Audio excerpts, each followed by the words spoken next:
The parent-child relationship is, by definition, totally lopsided, with parents doing most of the giving and forgiving, and kids doing most of the getting and forgetting, which is exactly how it's supposed to be. We're wired to give our children our all, and our kids are wired to take whatever they need. But what happens when our own parents need parenting?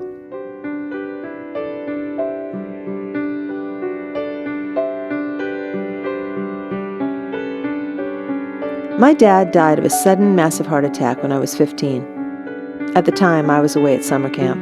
There wasn't a damn thing I could have done, but still, I wish I'd been there for him. Decades later, my mom offered me plenty of opportunity to help while she slowly died of Lou Gehrig's disease, and I was there for her. Switching roles and becoming my mom's caregiver provided some of the most loving, grace-filled times of my life.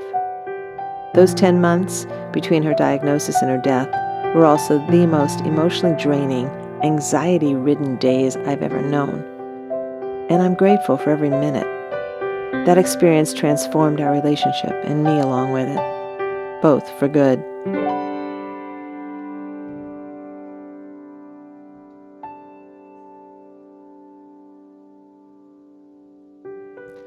If you're lucky enough to still have parents, may you have many more joyful years together.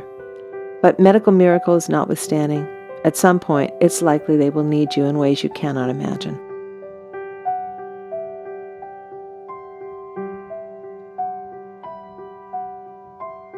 I'm Annie Fox, and this is Family Confidential, Secrets of Successful Parenting. Today's show, When Parents Need Parenting.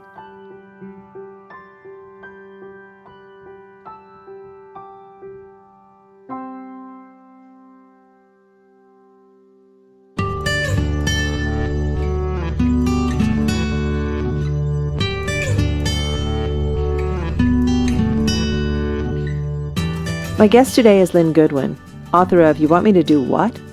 Journaling for Caregivers. Lynn is the publisher of Writer Advice. She's also a teacher, editor, freelance writer, former caregiver, and journaling workshop facilitator.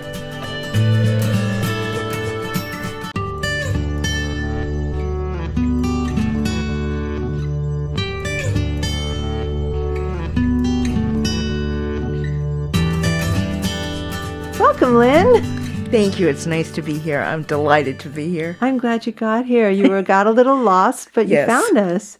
And I think this is an interesting metaphor because getting lost often leads to self-discovery, and then you get to the place where you pictured yourself maybe in the middle of that fear and anxiety of being lost. I just wish I was there already. And it seems to me to lend itself a lot to your book, You Want Me to Do What? Journaling for Caregivers. And I would love to have you talk this morning with the people who are listening who might find themselves in that position. What I learned from your book is there are millions of them taking care of aged parents, spouses who are debilitated in some way, kids with chronic illnesses. And so I would love for you to start off just telling us, what is the difference between a caretaker and a caregiver?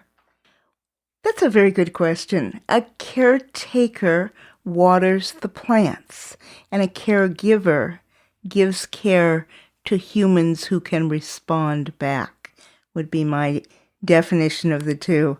I thought about the fact that this was a bit of a metaphor for the book and for my life as I was driving here.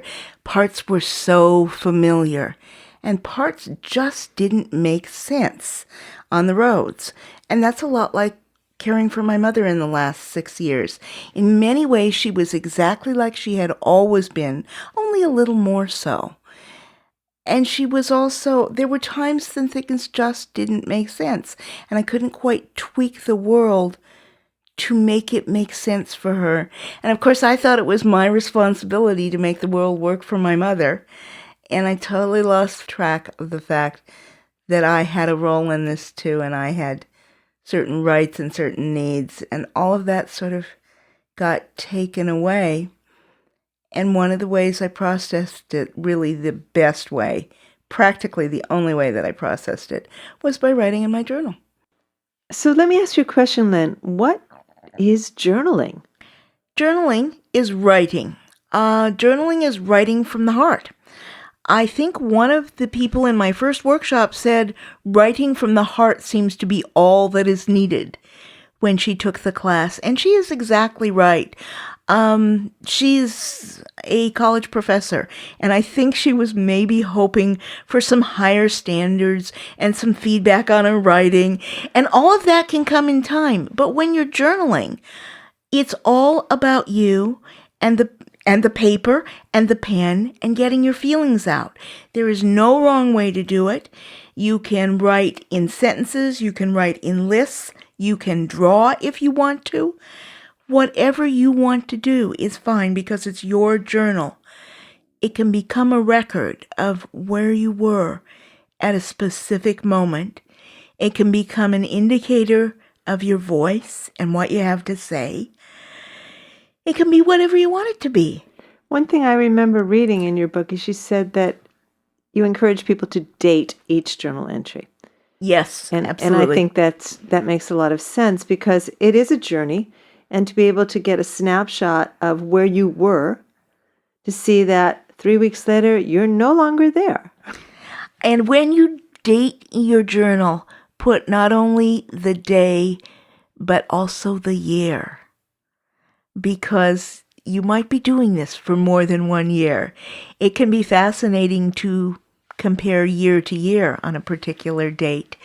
Yeah, absolutely date your journal entries. It will matter later, and it is a record. Now, journal writing is something I'm guessing that you have done for years.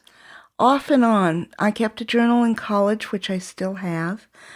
For a while, I didn't really have time to write in a journal because I was very busy teaching high school English and drama, and then teaching in college as well as high school, and just doing a variety of things. But journaling came back into my life when I took a leave from high school, and again, much more strongly. I believe it was 1997. I had given my mother a blank book because it looked pretty, and I thought maybe she'd do something with it. She wasn't really sure what to do with it, but the following Christmas, she gave me a blank book with Snoopy dancing on the cover and lines, and it was very suitable for a fifth grader, and that was fine.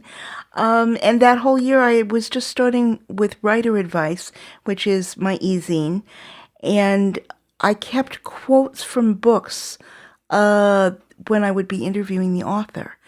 And so that book is full of quotes and occasional reactions to those quotes. And that started me journaling again, and then life kept me journaling. So when you became a full-time caregiver for your mom, Right. what was she suffering from?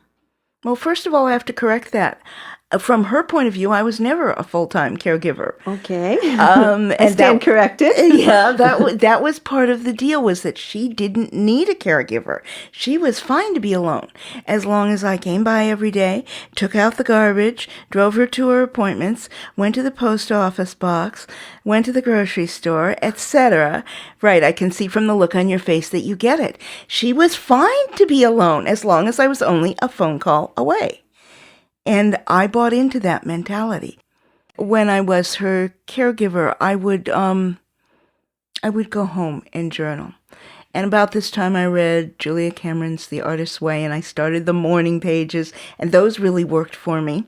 I remember a lot of days sitting at an old wooden table I had had since the 70s and writing about the light coming in the window and the sounds I heard, and eventually I would start to write in bits and pieces about the whole caregiving situation, about my mother. My mother was a very private person, and it felt awkward to even write about her.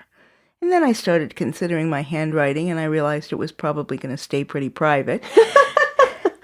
And so I would write a little more and a little more. I had no idea that I was processing anything. That was my next question. Were you aware that you were using this as a support for yourself and your emotions? I didn't have a clue. I only knew that when I was done, I felt better. Describe better. Less stressed, less eager to tear my hair out, less eager to slam my fists on the table. go, oh my God, what am I doing? Not inclined to scream or whatever. And this makes me sound like a rather erratic person.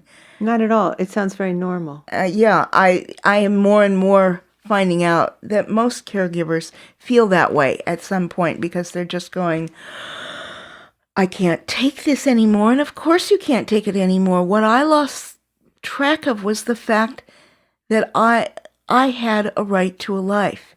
Because I didn't have kids or a spouse, I felt like, fine, I'm in the sandwich generation, but I'm an open face sandwich. I really am available to take care of my mom 24/7. She took care of me. I had a chance at a life. I blew it, and now this is what I have. And my journal was my way to get a little perspective on these really, really, really squirrely thoughts that race through my head and have raced through the heads of pretty much every caregiver that I have written with. I was just thinking about my darkest days as a caregiver and times when I just felt suffocated and trapped and that this would forever be my life. And I wanted to ask you about journaling the dark side and giving voice to those feelings that are not loving, that are not compassionate, because we've all had those. True, including me. And of course you should journal those feelings. It's fine to write in really bad handwriting. It's fine to put... And you say that because? And I say that because that way nobody can ever read it. It's really very true. If you have ever looked at somebody else's handwriting and it's not good, you find yourself skipping a lot of stuff and not really processing it and moving through very quickly, even if you want to get to the content, because you can't quite be sure what it is. It's also okay to put initials for words that you really don't want to write out completely, or first syllables. You'll know what they're about. Let the rest of the world guess. I distinctly remember, if my caregiving started in June of 95, I remember about 96 or 97 or 98, I guess I don't remember which year, carrying my mother's garbage out yet again. And it was so nice to be out of the stale air of her place and into the open air. And I remember thinking, how much longer, God? And I looked up at the trees and the leaves were starting to turn. And I wondered if she would be around for the next year. And then the next time the leaves turned. And then I wondered if I would be around the next year, the next time the leaves turned. Because I was feeling pretty falling apart at this time. And I didn't have a right to fall apart. Oh, sure you did. Well, I didn't know that because she was 35 years older than I was. And therefore, if she was holding it together, I had an obligation to hold it together. And so I'm thinking, who will go first? And I said at one point at work, I turned to somebody who I trusted and I said, sometimes I think she's going to outlive me. And she looked at me, and she'd never met my mother. She looked me up and down, and she said it could happen. And that was very scary. There were times when I'd go in and she'd be sleeping. And the thought of the pillow on the other bed and how easy it would be to move it over would flitter through my head, and I never let it stay there. And of course I didn't want to do that. But what I wanted was my freedom. And isn't that what everybody wants? If I wrote about those feelings, it downsized them hugely. And that was an enormous help. So of course you write about the horrible stuff. And don't hold back. Get a spiral notebook. You can always tear those pages out and burn them if you choose to do so. But I hope you don't choose to do so, or I hope you choose to make a copy first and put it in a sealed envelope where no one will ever find it, and you'll know where it is for someday if you ever want to look at it again. Then if you want to burn it as a sacrificial offering to whatever, go ahead. That brings me to something, the idea of rituals after the passing Right. of the person you've been caring for, and the passing of this very intense period of your life. What do you have to say about that? Rituals are very important. My mother bought a lot of candles in her life, and she didn't burn them. And I am burning those candles one at a time. I have one of her matching. She has a matching set of silver candlesticks. I separate them. I have one on my desk, and always with a candle, probably from the 60s, maybe from the 50s in it. And I often light those as I am journaling, and that's a kind of ritual. It's a letting go. It's maybe opening up to another world, if you believe that kind of thing. It's a ritual for moving on for me. And I hadn't identified it as that, so thank you. Who told you that you had to do this 24/7 because of all the reasons that you just, well, I'm available and I don't have anything else to do with my life? Who told you that you weren't entitled to other things in your life?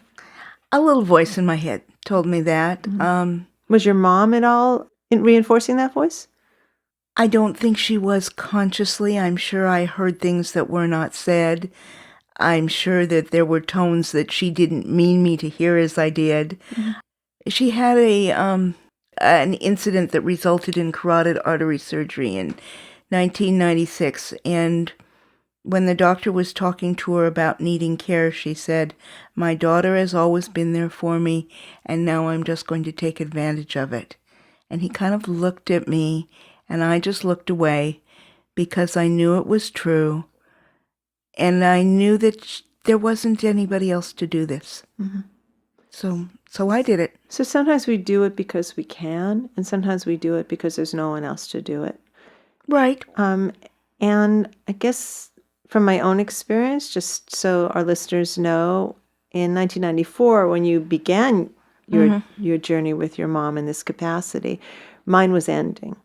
My mother died in 1994, and it was really only for 10 months, the last 10 months of her life, after she got a diagnosis of having ALS, that I was a caregiver. I was not full-time. She had a home health aide. Mm-hmm.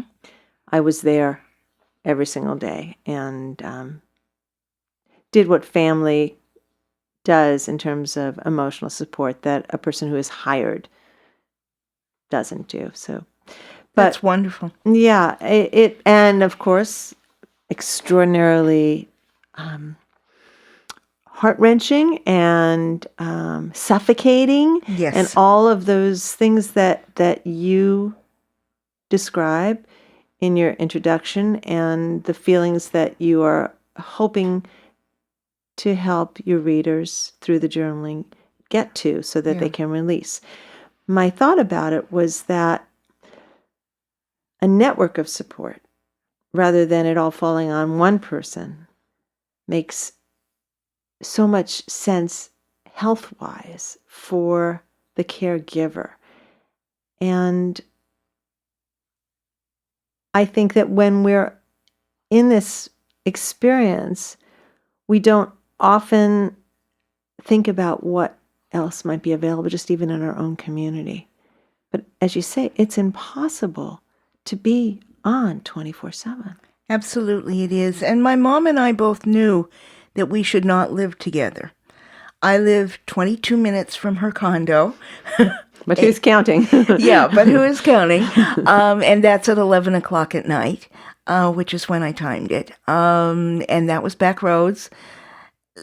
So I was close enough that I could go up there. We both knew that we wouldn't make it if I tried to be there all of the time. So she knew there were issues, but she needed help. And she was not willing to accept outside help. There were times I used to tutor online from 8 to 10, and I would get offline and head straight for the refrigerator. And after I had calmed down from helping 4 or 5 people simultaneously while also maintaining the room, I would call her up, and she was lying in bed waiting for my call. And sometimes in those very late night calls, she would occasionally say, "What if I have Alzheimer's?"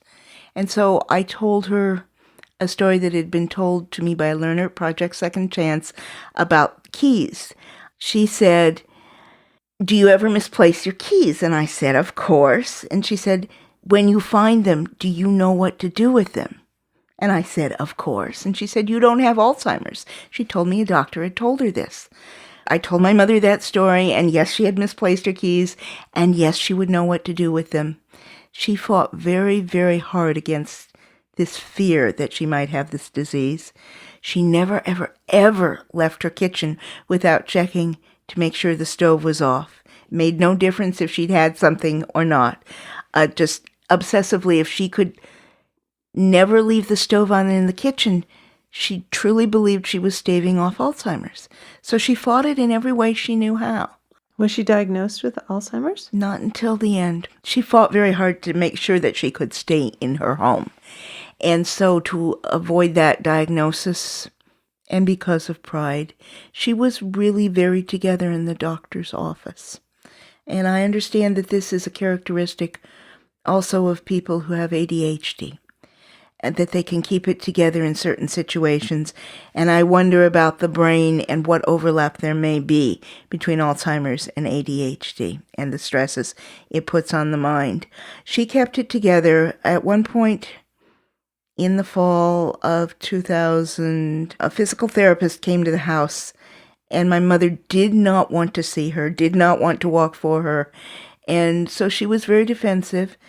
And the physical therapist picked up some symptoms that something more was wrong, told the doctor, who began looking for it.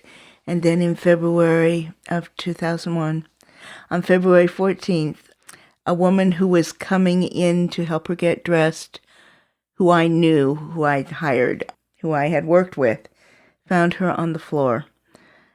She'd been there most of the night and couldn't get up, couldn't get to the bathroom. Oh, scary. Yeah, it was pretty scary. So she called me to come over, and she showed me the condition the room was in. She stayed for a little bit, and then I stayed with my mother and took her to the doctor on the 15th.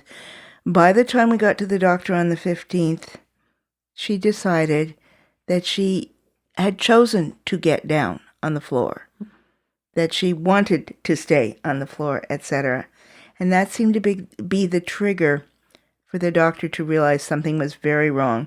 He put her in the hospital, ostensibly to check her blood pressure, while waiting for her neurologist to come and make an assessment. And he took like 2 minutes to know that she did have Alzheimer's.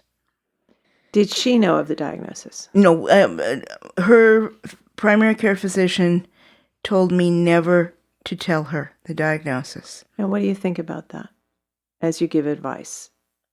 I understand that it varies with the individual, and I know he thought it would just upset her. If a person has Alzheimer's and they're told the diagnosis, they might not even remember it. I think that a woman as independent as my mother had the right to know and to understand that what she had was a condition, not that she was losing her mind, not that she was going nuts, but she had a physical condition beyond her control. Beyond her control would have been a stretch for my mother because she was able to control everything. But I think it would have been okay for her to make that stretch at the end of her life. So you knew something about her condition that she didn't know, which put you in a weird place, I would think. Absolutely. That's exactly right. I was very uncomfortable not telling her the truth. It wasn't that I lied to her. I simply never told her what was wrong with her. I became very willing to let her have her own way, which she loved. What did she think was wrong with her? That she was getting old. That her legs were not responding when she sent them a signal, if she thought it that far. She called herself crippled towards the end when she was using a walker and then a wheelchair. And I told her she wasn't crippled. She was having movement issues, but she said, no, I'm crippled. People don't appreciate walking while they have it. And I wanted to tell her I did appreciate walking. I just got very tired of some of the walks I took. But I didn't say that. So when you heard your mother's diagnosis, how did the journaling help you process that? Oh, Because that's what they say, the long goodbye. That yeah, it is. there's no happy ending out of that diagnosis.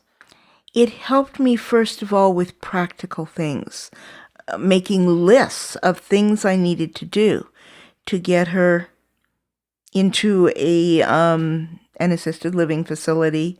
I made lists of things I need to bring her. And then somewhere in the midst of the list, I'd start to write about fears. And I realized fear is a feeling, but I was going to say fears more than feelings, and how I would cope and who I should tell and whether I had a right to tell and what I would say if I did tell. And that was the beginning of planning for me, and planning is very important, of course. I'm going to ask you to read something that you've written in your book. It's at the beginning. I'm assuming, and you're using them as examples of how one might use the prompts in this book of prompts for caregivers, but I'm assuming that they are prompts from your own journal.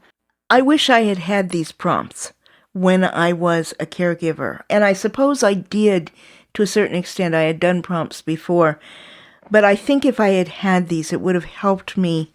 It would have given me permission to write down some of the things that needed to get written down. So I would be happy to read this. Please. Today, I feel poverty-stricken. I hate having no income. The money you give me doesn't count. It feels like an unearned gift. I want to earn my own money detached from you. I want to feel productive and independent. I don't want to feel like a 9-year-old doing chores for an allowance. Selfish? Maybe. But when do I get to do what I want to do? Don't get me wrong, I love you. I know you need me, even when you toss your head and say, I can do it myself. But when do I get to leave the stale odors and draining drivel of this place and do what I want to do? Today, I feel sad. You didn't want your breakfast. You didn't want to talk. Neither do I. I want to stare at the dust motes floating in the sunshine that's streaming through the screen door. So mindless. Like me.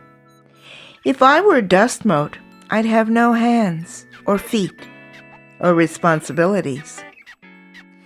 Today, I feel hopeful because Christy is coming while I go shopping, and I'll have an extra hour. I've been emailing this really nice 60-year-old divorced man on Craigslist, and today we're going to meet for coffee at Starbucks. I have a coffee date, and I feel like a teenager sneaking away to meet some hottie. Thank you. You're welcome.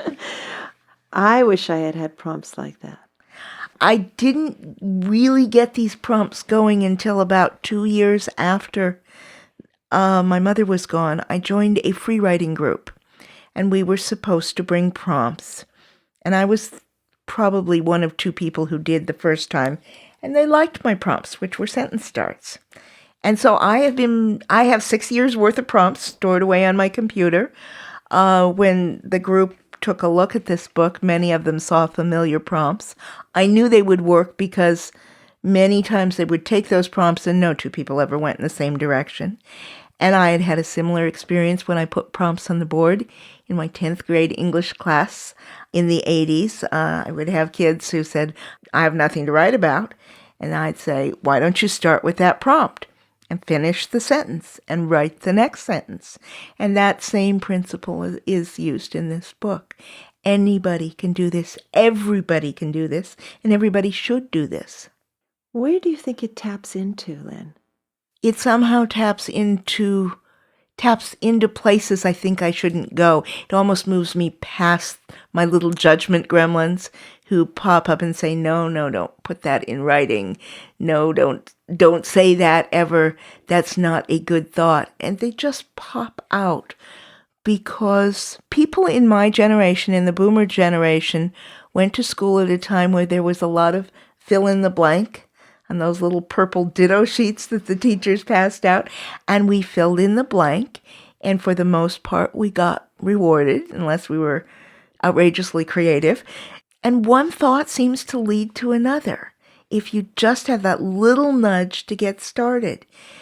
And the little nudge somehow can take you away from an obsession that you don't like. I guarantee it's going to be back up and on the paper in 2 minutes or less, but it seems to come organically from somewhere else. I don't even know if that makes sense. It makes sense in that it is a mysterious process, and we don't really know where it comes from. It is an extremely mysterious process. Writing is mysterious.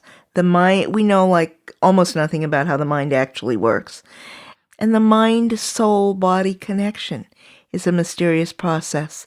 There's something about actually putting a pen in your hand and writing things out that slows down the process enough to give you a little perspective about what you are doing.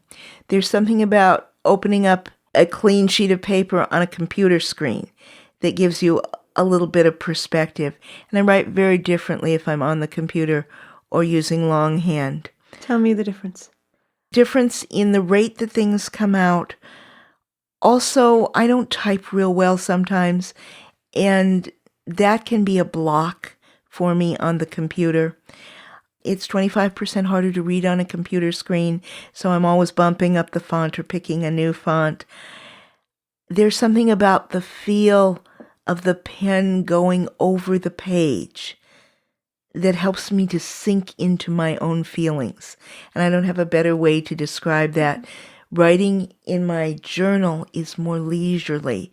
And often I will take the journal and transcribe it and make a lot of adjustments in the computer. I think they're both very effective. If I know what I'm doing, I should be on the computer. If it's time to meander and create and explore and dig, I should probably be in my journal. And that being said, there are no shoulds. Just do it your way. Mm-hmm. Just do it, actually. Just do it, yes. And I'd like to hear a little bit more about the workshops that you do for caregivers. I'm guessing that they focus around journaling. Absolutely. And how do people find this wonderful resource? Because as we mentioned before, when you're in the middle of this intense caregiving experience, we can't see an end to it. We often don't get out much or have much time on our own, and yet what we need so much is a connection with people in the outside world who are having similar experiences, just to know that these sometimes horrific thoughts we're having and fears and worries are not unique. Absolutely, those feelings are not unique. There are 2 ways you can do my workshops. One is face-to-face, and the other is online. And online isn't literally online, it's done through email. So you don't even have to have an internet connection, you just have to have email. It's great that you make that available to people who maybe can't get to where you are. Yeah, absolutely. I've had people from around the country do the email workshops. What you would need to do is find it online, and you can find, here's the shortcut, go to Writer Advice, www.writeradvice.com, and click on Journaling for Caregivers. I need to say specifically it is Writer Advice. There's no S in that word. What kind of people show up in the real world when you have these gatherings? An interesting variety of people. Mostly they are older, mostly they are women. They need to vent. Many of them are not all that sure about the writing process. Many of them don't know that there are caregiver support groups where you can just vent. Many of them say, I really don't know what to write, but they'll do it for 2 or 3 minutes. And then we tell them what we love in the writing, what resonates for us. And suddenly they're feeling very validated. And if we go 2 rounds, and we usually do, second time they're writing for 8, 10, 12 minutes, because they're starting already to trust their voice. Everybody has a unique voice. Everybody is a writer. No 2 writers are the same. You just need to trust yourself and do it. And positive feedback will help you to believe you can do it. So what I'm picturing is a circle of people who have a shared connection because they're all in the process of caregiving. And you offer them prompts, and is there also an opportunity to share their writing aloud and and the others in the circle respond to it? That's exactly what happens. We talk a little bit. I tell them a little bit about the history of the book. I usually offer 3 prompts, and I tell them they can write on one. I encourage them to write on one and just keep going, but to use more than one if they want to. And I enforce again that there is no wrong way to do this, that every way is the right way because it's their way and it's their journal. We write for a while, and then I ask if anybody would like to share what they've written. I promise them that we will only say what we love in the writing, and people read, and I often ooh and ah after they're done because there's something in there that I just loved. And then I ask, what did you love in the writing? To the whole group? To the whole group. What stays with you? And somebody will say something, and that starts the ball rolling. And do people talk about their personal experiences away from the writing? Is it that kind of sharing? Sometimes they do. I kind of discourage that. I think that belongs in a different kind of group. It's not therapy, what you do. No, I do not do therapy. I'm not trying to do therapy. I'm not telling anybody. I don't want to tell people how to solve their problems. I want to help them discover possible solutions as they write. But I am not a trained or licensed therapist, and I always say you can take whatever advice you hear or not take it.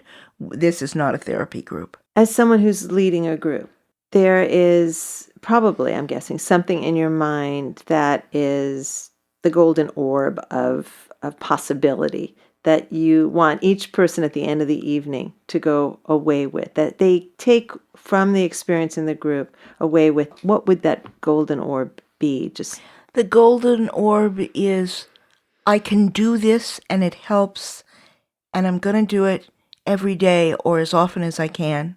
Of course, I'd love to have them take a book with them, but they're also welcome to buy their own notebook and make a commitment to themselves to journal when they need to process stress. I think that you've just said something so important, to make a commitment to themselves, because this is about their emotional health and well-being. True, that's exactly right. Which is the flip side of what most caregivers are involved in. It's not their own health and well-being, it's the health and well-being of the person they're giving care to, and their needs are secondary. And I found in my own situation to find that the most important thing for me to remember on a daily basis, that I needed to take care of myself. It's very hard to know that when you're in the middle of it. And I, of course, assumed it was just me. But it wasn't, and I understand that now. If I could give something to the world, it would be, well, to the world of caregivers, it would be for them to know that, yes, it's exactly like flying on a plane. When the oxygen mask drops, if it ever does, you have to put it on your own nose and mouth and breathe normally before you put it on the face of the child, adult, dog sitting next to you. You have to take care of yourself first, because if you don't, you will drain the life out of yourself. You will stop caring about everything. You can't be an effective caregiver. You can't be an effective human being. And just don't go there. Journal instead.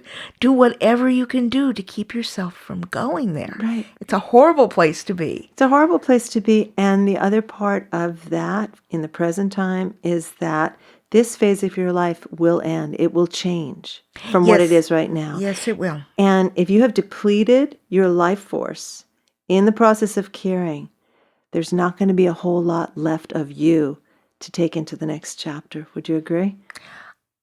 I would agree, but I also know that you can get it back. Oh, yes, I know that.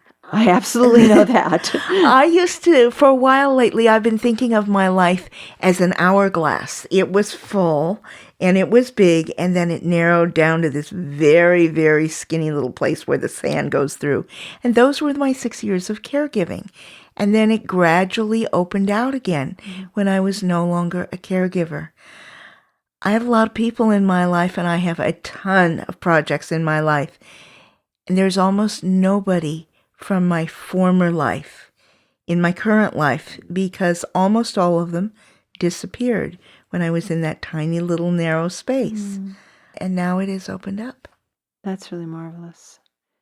And I'm thinking that journaling can work and be beneficial for people in any kind of stressful situation. Oh, absolutely. Had I known a year ago what I know now, I would have called this journaling for everybody.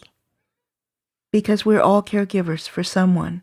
You can be a caregiver for a spouse, a parent, a special needs child, and anybody who's ever had a 15-year-old knows that they've had a special needs child. You can be a caregiver for yourself. And that didn't become really evident until the economic collapse. I have a lot of friends who've lost jobs, and they now have to take care of themselves, not only to get a new job, but to have the energy to go out there and pursue in this very, very, very challenging economy. So everybody is a caregiver for someone. In many ways, my mother was a caregiver for me, certainly when I was a baby and a child. But maybe in later life, she was also, in some ways, a caregiver for me. I couldn't name a way at the moment. But you get something coming and going, and you need to process it. And another thing journaling can do for you is prepare you to talk about subjects that are uncomfortable with a person who is in need of medical care or emotional care or whatever.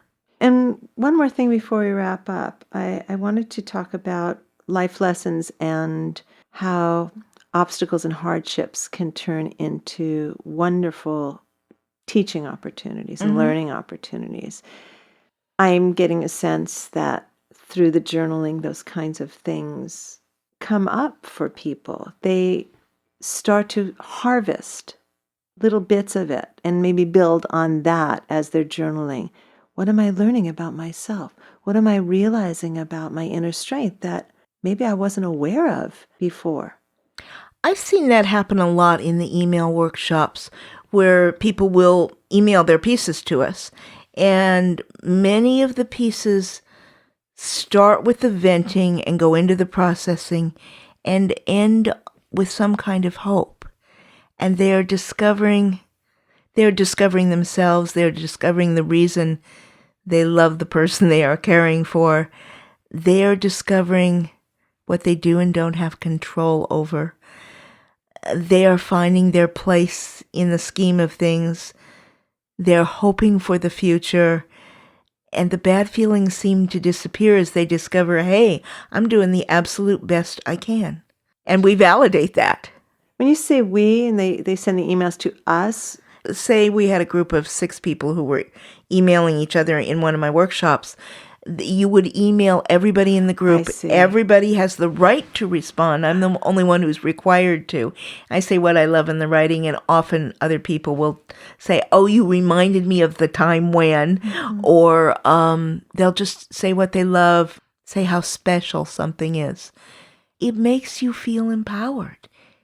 It tells you that your experience is important and special and something that should be shared. And of course, if you are journaling and you ever want to share it with your kids, if you have kids, or other family members, or tell people about your history, you have that there. There are also personal essays and memoir that evolve out of journals. And I believe that the opportunity to document it gives power to your voice. Absolutely. It gives power, and it gives validity. Power to your voice, validity to the experience, to what you went through, and reinforcement and encouragement to the people who are still going through it. And it's interesting because as you were talking about this email group, I'm thinking the people in the group are nurtured by each other. Absolutely, they are. My next email group will start in mid-July. I believe it's July 13th.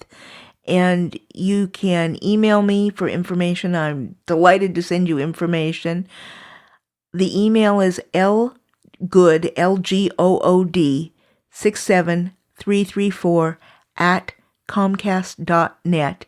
And you can also find it on the website. And give us the web address again, please. Writer Advice, www.writeradvice.com. And of course, it's all one word. Writer Advice. Not writer's advice, but writer advice.com. Exactly. Well, I want to thank you very much, Lynn, for the wonderful work that you have done here, because I know from my own experience that there's a great need because you feel like you're in a bottomless pit when you're in the middle of it. And for you to have created these prompts in this wonderful book called You Want Me to Do What? Journaling for Caregivers allows people to get a leg up out of the pit. The pit is not bottomless. And I want to thank you very much for the work that you do. Thank you very much. I am living proof that the pit is not bottomless.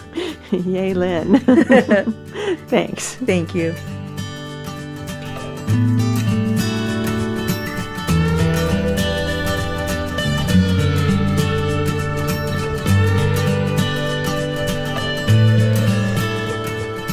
I'm Annie Fox for Family Confidential. For more information about my work with tweens, teens, and parents, visit anniefox.com. And tune in next time when my guests Carol Normandy and Laura Lee Rourke discuss their book, Over It, A Teen's Guide to Getting Beyond Obsessions with Food and Weight. Till then, happy parenting.